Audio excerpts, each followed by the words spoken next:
Hello friends, आज हम बनाने जा रहे हैं मूलर हिंटन आघात। अब देखते हैं इसे हम किस तरह से बनाते हैं। तो इसके अकॉर्डिंग जो हमें 38 ग्राम्स को वेइंग करना है 1000 ml में डिसॉल्व करना है। तो हम पहले से 38 ग्राम्स को वेइंग करेंगे। नाउ हमारा बैलेंस मशीन जो है 00 आ गई है। इस पर हमने बटर पेपर रखा हुआ है। बटर पेपर जो होता है बेस्ट होता है वेइंग करने के लिए। और इस पर हम जो है 38 ग्राम्स को हमें वेइंग करना है। तो मूलर हिंटन आघात को हम 38 ग्राम जो है वेइंग करेंगे और स्पेचुला की हेल्प से। तो अब हम इसको 38 ग्राम लेंगे, इसको बैलेंस कर लेंगे 38.4, 38, 38। तो ये हमारा मेजर हो गया है 38 ग्राम। अब हम इसे जो है डिस्टिल वाटर में डिज़ोल्व करेंगे। हमने फ्लास्क में जो है 1000 ml डिस्टिल वाटर ले रखा है और इस 1000 ml में हम इस मूलर हिंटन आघात को, इसके पाउडर को 1000 ml में डिज़ोल्व करेंगे।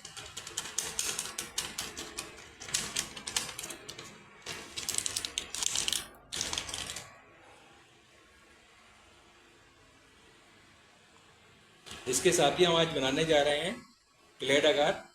तो नेक्स्ट जो स्टेप होगा हमारा क्लेड आघात का होगा। क्लेड आघात जो है वो भी हमें वेइंग करना है। क्लेड आघात है और क्लेड आघात को हमें जो वेइंग करना है वो 36.15 करना है 1000 ml में। तो इसको भी हम वेइंग करेंगे।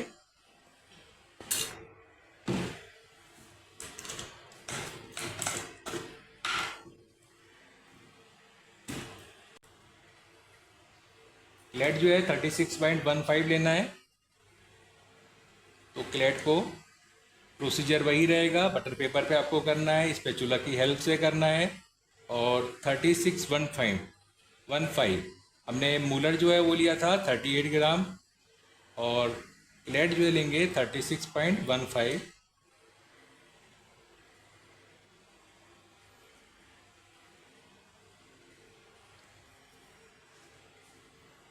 अगर ज़्यादा आ जाता है तो आप उसे थोड़ा कम कर लीजिए।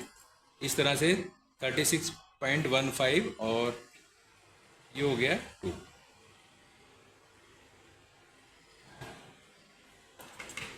अप्रोक्सीमेटली 36.15 हो गया, 2 हो चुका है। इसको जो है अब डिस्टिल वाटर में डिज़ोल्व करेंगे प्रॉपर तरीके से। ये भी फ्लास्क हमारा रेडी है। 1000 ml हमने डिस्टिल वाटर ले रखा है और उसमें जो है क्लेड को हमने क्लेड पाउडर को डाल दिया है और इसे भी हम प्रॉपर तरीके से मिक्स करेंगे। अभी चूंकि पानी जो है हमारा RT पर है, डिस्टिल वाटर जो है रूम टेम्परेचर पर है, इसको हम हॉट प्लेट पे रखेंगे और हॉट प्लेट पे रखने के बाद में इसका सॉल्यूशन जो है पूरा कैसा बनाएंगे, होमोजीनियस, ठीक है, यूनिफॉर्म हो जाएगा। नेक्स्ट स्टेप पे इसे रखेंगे और हॉट प्लेट पे। देखिए प्रॉपर तरीके से हम डिजोल्व कर रहे हैं मूलर हिंटन आघात को, MHA को, जिससे कि ये प्रॉपर तरीके से सॉल्युबल हो जाए। क्योंकि जैसे जैसे ये हीट होगा उतना अच्छा सॉल्युबल हो जाएगा। ये देखिए अभी ये हो रहा है, तो अभी ये थोड़ा टाइम लेगा, उसके बाद ये सॉल्युबल हो जाएगा। उसके बाद हम इसे ऑटोक्लेव में रखेंगे स्टरलाइजेशन के लिए। अब देखिए मूलर हमारा जो है सॉल्युबल हो गया है, इसी तरह होमोजीनियस हो गया है। और अब इसमें जो है कॉटन प्लग को लगा देंगे। कॉटन प्लग को टाइटली लगाते हैं।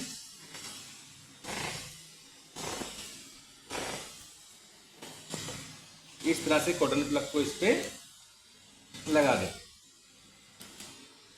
इसी तरीके से हम जो है प्लेट पे लगाएंगे।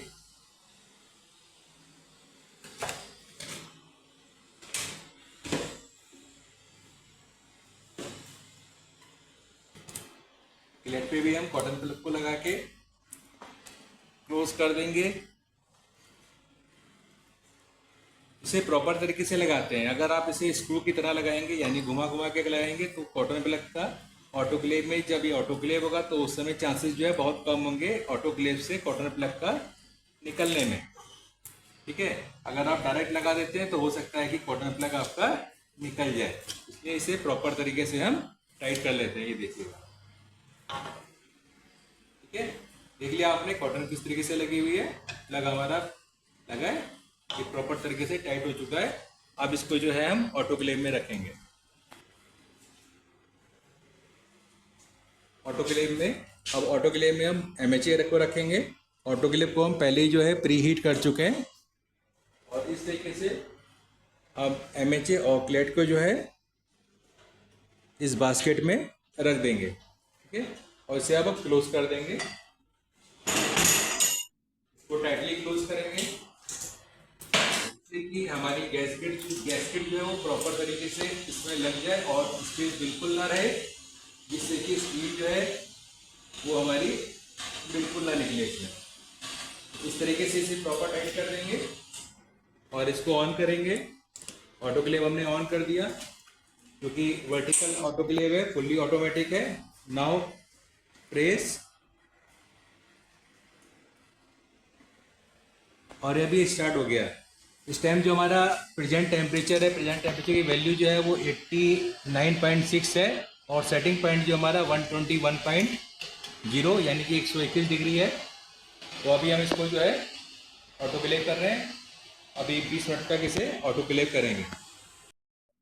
अब हमने मुलर और क्लेट दोनों जो है ऑटोक्लेव से बाहर निकाल लिए। अब इनको थोड़ा सा इनका टेम्परेचर डाउन करके यानी 50 और 55 के बीच में लाकर अब इनको हम पोर करेंगे लेमिनार फ्लो में। इस तरीके से लेमिनार फ्लो के अंदर पोरिंग करके हमारी MHA की प्लेट्स जो है वो रेडी हो गई हैं। कुछ छोटी प्लेटें हैं और कुछ बड़ी प्लेटें हैं। इधर हमारी क्लेट की प्लेट्स जो हैं वो रेडी हैं। ये देखिएगा, क्लेट्स की प्लेट हमारी रेडी हो चुकी है जो हम कल्चर सेंसिटिविटी लगाने के लिए यूज़ की जाएगी।